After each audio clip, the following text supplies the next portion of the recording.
मुकुट की लटकन, तेरी बाहों की अटकन, तेरे मुकुट की लटकन, तेरी बाहों की अटकन, तेरी दही की मटकन,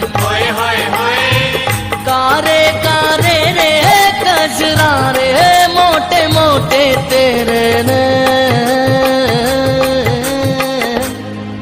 नजर ना लग जाए, नजर ना लग जाए, नजर ना लग जाए, नजर ना लग जाए।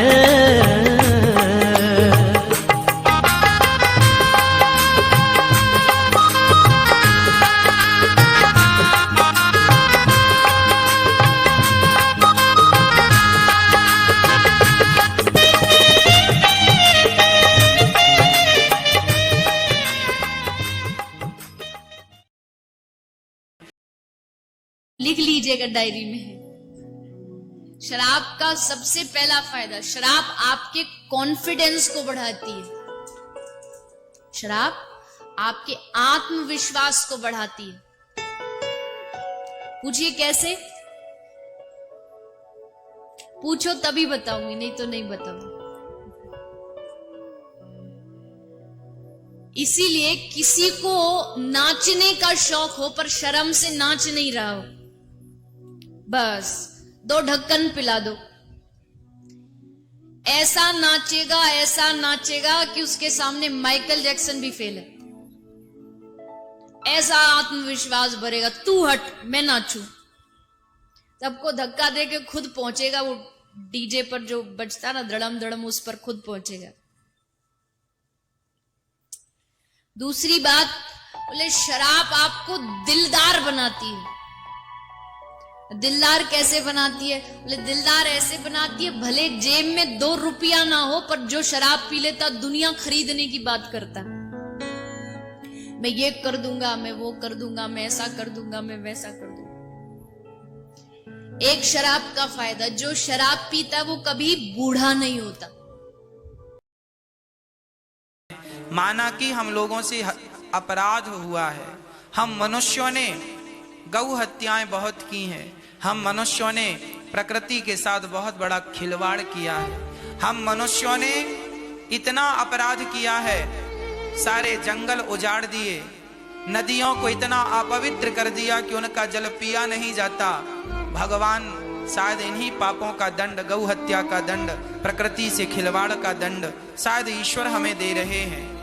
भगवान से प्रार्थना हम यही करें कि हे प्रभु, माना कि हमने अपराध किया है, पर नाथ जैसा भी हूं आपका हूं, समस्त भारत के लोग, समस्त विश्व के लोग, हम सभी आपसे आपके चरणों में प्रार्थना करते हैं, निवेदन करते हैं प्रभु, इस संकट से जितना लड़ना था सरकार ने लड़ लिया, जितना लड़ना था डॉक्टरों ने लड़ लिया, जितना लड़ना था मरीजों ने लड़ लिया, अब प्रभु किसी से लड़ा नहीं जा रहा है। अब इस संकट से कोई बचा सकता है तो नाथ केवल आप बचा सकते हैं। इसलिए हम सभी को भगवान से यही प्रार्थना करनी चाहिए कि प्रभु ये कोरोना जैसी महामारी हम सभी विश्व के लोगों की रक्षा के लिए प्रभु आप कृपा के हाथ जरूर बढ़ाएं और इस महामारी से हम सबकी रक्षा करें। हे हम तो यही चाहते हैं प्रभु सबकी रक्षा हो। हम तो आपकी संतान हैं, आप बोल देंगे कि मर जाओ तो हम आज मर जाएंगे। हम तो आपकी कठपुतली हैं, जैसे आप न चाहोगे वैसे हमें मरने का दुख या दर्द नहीं है।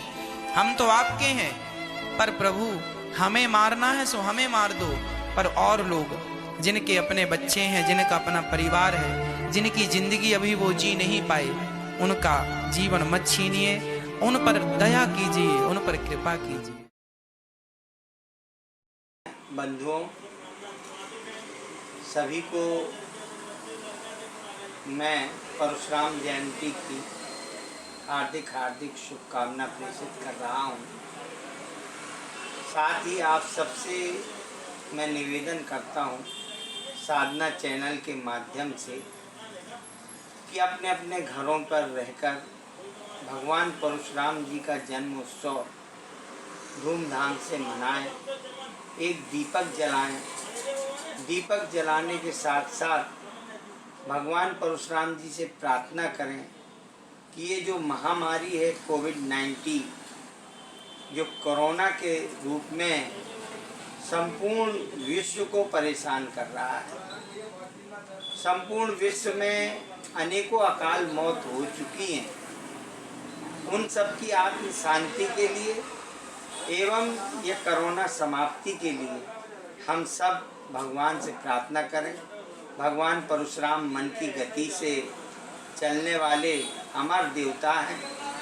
मैं आप सबसे करबद्ध प्रार्थना करूंगा कि इस काल में सभी हिंदू भाई वो किसी भी जाति धर्म के क्यों ना हो, भगवान परशुराम का पूजन अवश्य करें।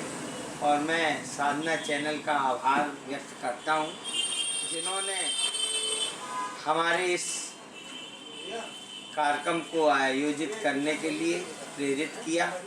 और साथ ही मैं उन संत महात्माओं का भी आभार व्यक्त करता हूँ, जिन्होंने ऋषि कुल की परंपरा को सदैव सदैव आगे बढ़ाया है।